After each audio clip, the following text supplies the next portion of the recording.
So, got a new camera. This here is the Yashica D. It is a TLR camera, or better known as twin lens reflex camera.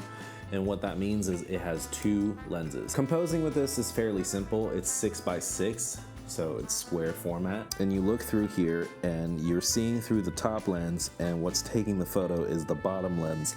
You do need to be careful though. Sometimes if you set this on a table, you need to make sure you have enough room that the table is not in the shot, because even though you're looking through a top lens and it looks good, because it's taken from the bottom lens, sometimes it still gets the table in. So that's just something to be mindful of. Now the Yashica D is a fairly affordable TLR camera. It is kind of like the cheaper version or a budget version of the Rolleiflexes. These cameras were made between 1950s and 1970s. The earlier variations have these Yashica lenses, and then the later variations, the lens changed to Yashica, which has slightly better coating. To focus, very easy. Once again, pop this open and you use this focusing lever. And I don't know if you can see that, but you can see that the whole lens mechanism is going back and forth, and you just line up the image until it gets focused. If you have trouble seeing, there's also a magnifying glass that pops out. Also, there is a sport mode. You push this down and you can look through this little viewfinder square here. Not sure if you can see that.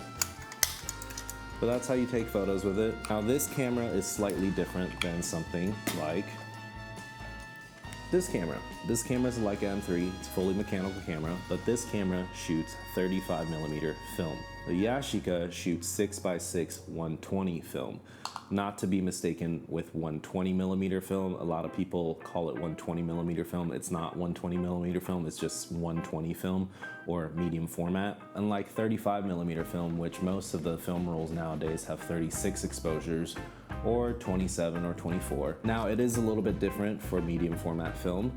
Depending on what camera you're shooting on, you're gonna get different amounts of exposure. What I mean by that is, like the Yashica Ds or the Rolleiflexes or any TLR cameras, they shoot 6x6. Think the Hasselblad 500CM also shoots 6x6. Now there are also cameras that shoot 6x7, such as the Pentax 6.7 or the Mamiya 7, and there's other cameras that shoot 6.45, like the Pentax 6.45 or the Mamiya 6.45. On a 6x6, you get 12 exposures. On a 6.7 format, you get 10 shots, and on a 6.45 format, you get anywhere between 15 to 16 shots. Honestly, in my opinion, the look of film on medium format is very hard to beat, and you get more separation, and the images just look overall a lot cleaner. Anyway, back to this camera. Now, how you load is from the bottom. You twist it open and it opens like this. Then there's a take-up spool, usually here after you finish your roll, and you have to take this out, place it up here, and then put your new roll of film in here. I don't have a roll of film right now, but you put the fresh roll of film in here, load it into this little slit. I don't know if you guys can see that. And then twist it until the arrow on the backing paper of the 120 film lines up with this small arrow. And then what you're gonna do, close it up, twist it, and you just keep turning. And when it's loaded on shot number 1, you'll hear it click and it'll lock in place. Now with the Yashica D and many other TLR cameras, it's actually quite easy to take multiple exposures, whether you do it on purpose or by accident, because after you wind on, you cock the shutter here and you fire. Now, you can do this as many times as you want without advancing to another frame.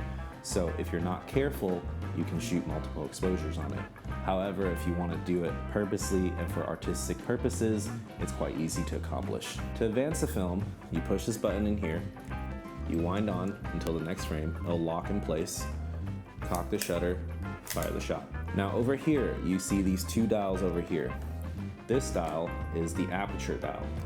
This dial is a shutter speed dial. Now with this specific camera, I've heard people online say that you have to set your settings first, and then once you set your settings and once you cock the shutter, don't move the settings around, otherwise it might break the camera. I haven't experienced this myself, but I would just recommend you to set your settings first, take the shot, because honestly you wouldn't really need to change your settings anyway after you cock the shutter if you're at the same scene. Now this particular camera, it only goes to 3.5, which is honestly quite fast for a TLR camera.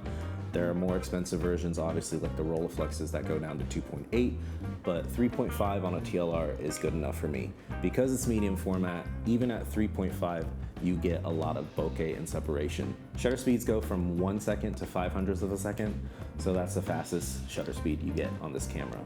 With most older cameras, that's the fastest shutter speed you're gonna get. Now the cool thing is, this camera also has a self-timer mode.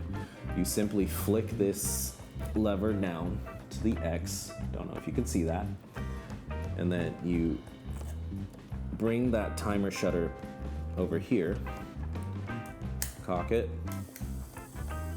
and watch it go. The timer is around 10 seconds. And there you go. Which is great if you don't have a soft shutter release cable, which is actually hard to get because, as you can see, there's no thread on the shutter. So instead of using a soft shutter release cable, you can just set this on a tripod, set the self timer on, and essentially be able to do night photography in low light on a tripod without any problems. Now I got this camera a few weeks ago. I've already shot a few rolls through it, and I'll put some images up for you guys to see.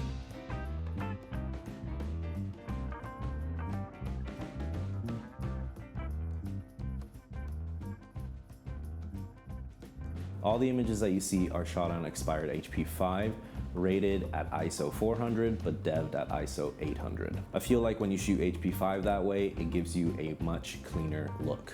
So the lens on here is a Yashica 80mm f3.5.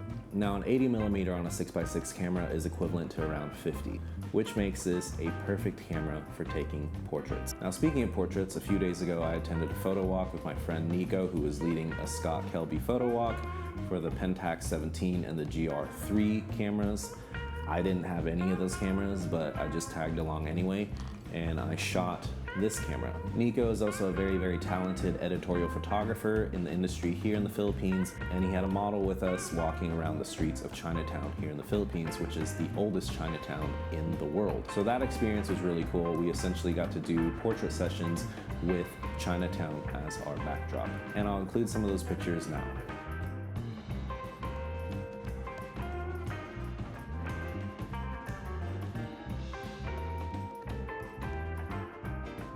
If you're thinking about picking up a Rolleiflex and you don't have that much budget to spend, definitely check out the Yashica D. It's like the Japanese version, cheaper, but in my opinion, does the job just as well. These Yashica cameras can now be had for anywhere from $200 to $300. So if you're a film shooter and are interested in getting into the medium format world, definitely check this camera out. It's a perfect entryway to the world of 120 film.